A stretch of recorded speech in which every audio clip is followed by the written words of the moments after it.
में एक घटना हुई। एक 65 वर्ष के व्यक्ति के मोबाइल पर अचानक एक कॉल आया।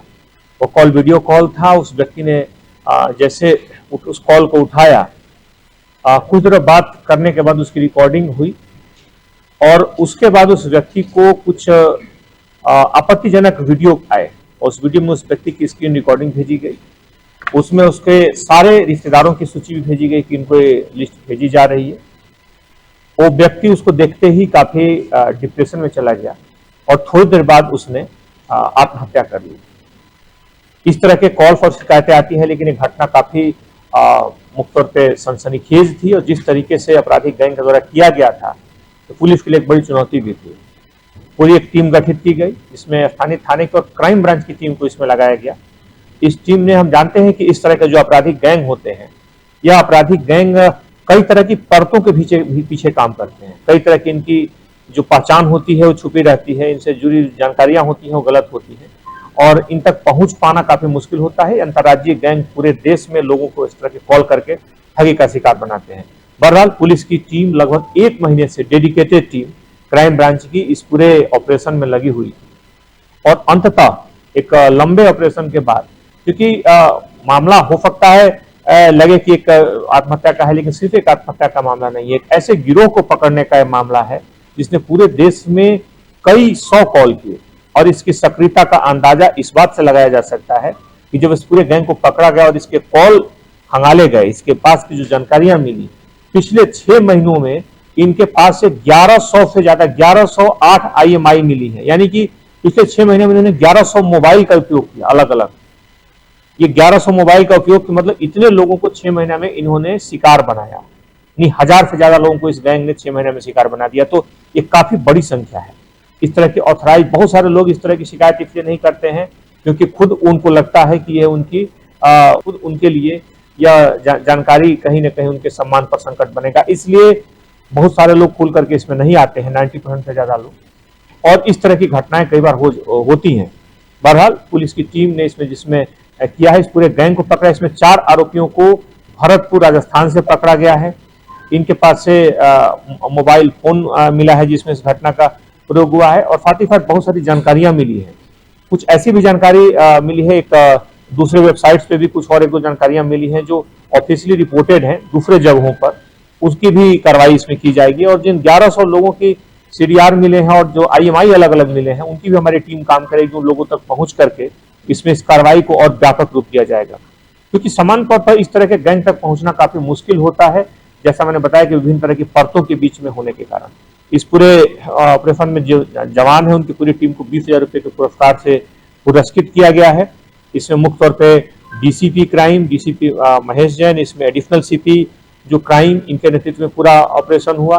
साथ ही एडिशनल DCP गुरु प्रसाद और उनकी पूरी टीम ने इसमें लगातार 1 महीने तक प्रयास किया, जिसके बाद इस पूरे टीम को पकड़ा गया है, इस पूरे गैंग को पकड़ा गया है। इसमें खास तौर पर आप लोगों के दिमाग में सवाल होगा कि आखिर लोगों को टारगेट कैसे करते थे।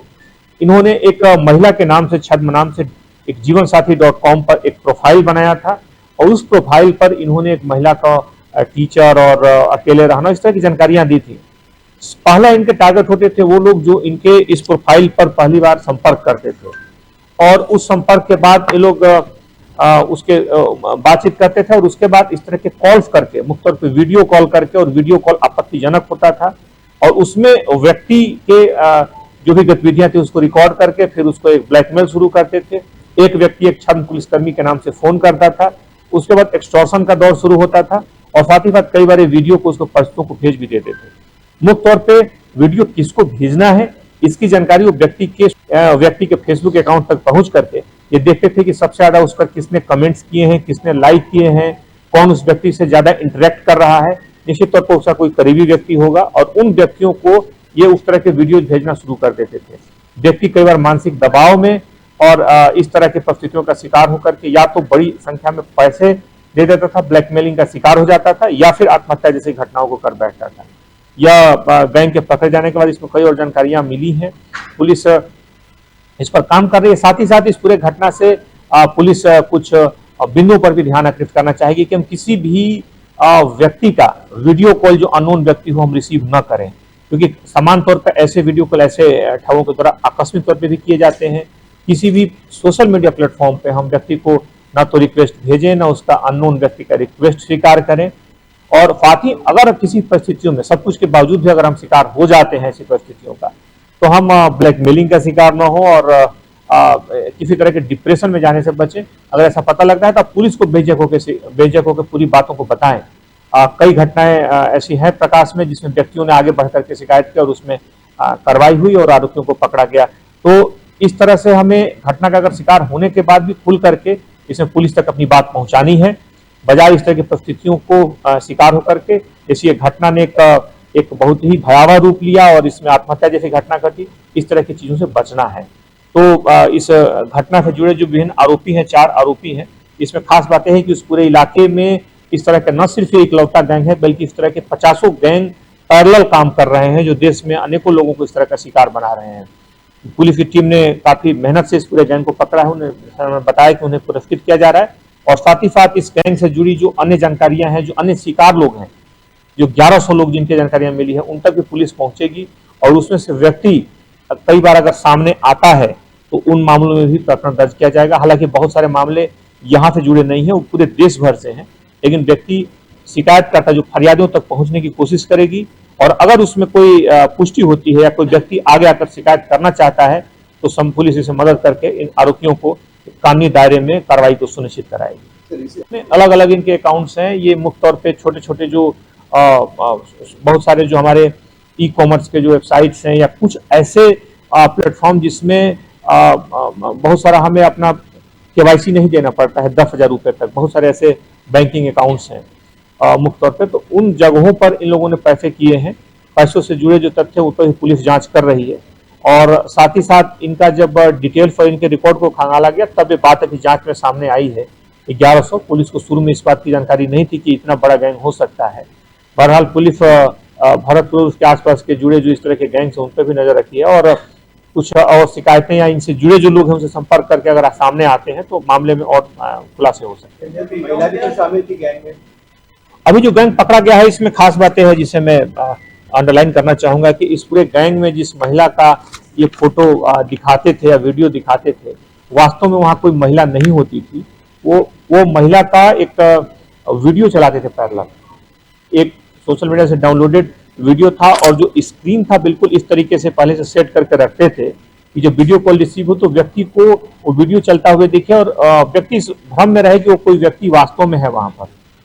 तो इसलिए कोई महिला नहीं थी और जितने भी वीडियो देखे गए इनके मोबाइल में वो वीडियो पहले से बनाए हुए सेव पाए गए और साथ ही साथ वो इसकी स्क्रीन रिकॉर्डिंग करते थे। तो व्यक्ति जब एक बार उसका शिकार हो गया उसके अगले ही 5 मिनट के बाद फिर वो उसको मैसेज भेजना शुरू कर देते थे और उससे एक्सटॉर्शन का दौर शुरू हो जाता था। तो ये पूरी एक बड़ी गैंग थी जो इस तरीके से काम कर रही थी।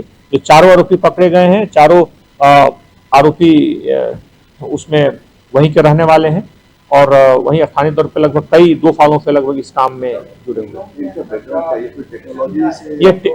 ये टेक्नोलॉजी से नहीं जुड़े हैं, ये चारों आपराधिक प्रवृत्ति के हैं, इस तरह की ठगी की वारदातों में है। अभी 6 महीने में अगर इन्होंने 1000 कॉल किए हैं तो पिछले 1.5 सालों में भी इन्होंने बहुत सारे कॉल किए होंगे। उस इलाके में इन्होंने बताया कि इनके पूरे गांव में, इनका जो गांव है उस गांव का क्या नाम है, मुड़िया गांव है, मुड़िया गांव है भरतपुर का। उस गांव में इन्होंने बताया कि हजारों लोग इस तरह की घटनाओं को कर रहे हैं। तो यह एक बड़ा गैंग है और उस गैंग तक पहुंचना निश्चित तौर पर पुलिस के लिए चुनौती था, लेकिन पुलिस ने चुनौती को स्वीकारा, उन तक पहुंचा और इनसे बहुत सारी जानकारियां अभी पूछताछ में आएंगी। उन पूछताछ की जानकारियों के आधार पर पुलिस और आगे